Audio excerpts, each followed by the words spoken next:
और आइए अब हम आपको दिखाते हैं रूस के 2026 Saint Petersburg international economic forum में इंडिया टुडे की वाइस चेयरपर्सन कलीपुरी भी शामिल हुई। ऐसे समय में जब एआई पत्रकारिता समेत कई क्षेत्रों को नया रूप दे रही है, उद्योग जगत के नेताओं के सामने एक बड़ा सवाल यह है कि ह्यूमन क्रिएटिविटी को कमजोर किए बिना एआई के लाभों का उपयोग कैसे किया जाए।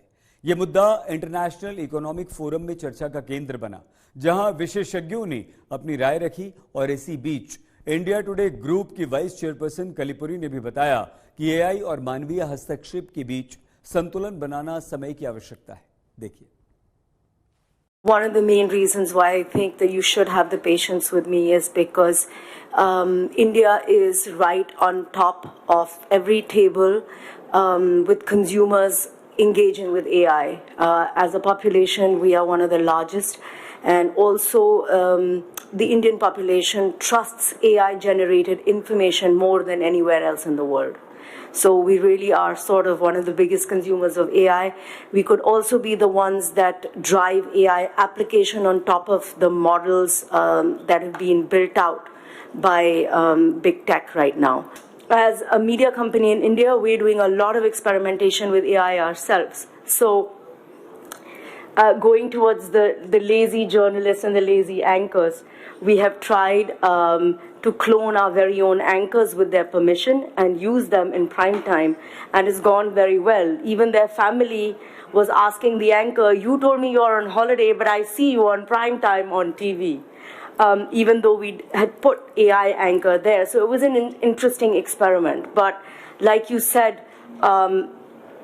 not everyone could catch that there was something missing. Some people caught it, that the emotion wasn't there, or the life was not in it. But you know, it passed as an experiment quite well.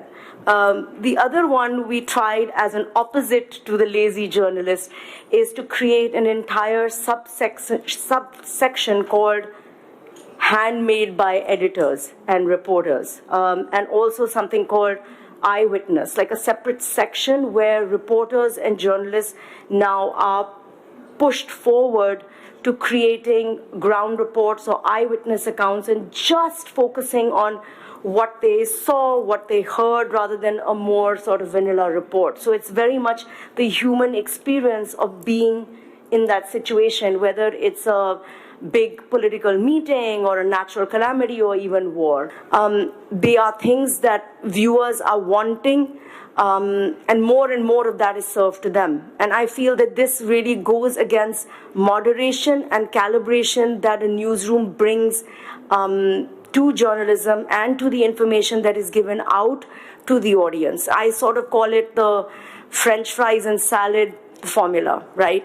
Like if you ask a child, he will always ask for French fries, but you can't always give him French fries. You have to mix a salad in between. And newsrooms do that.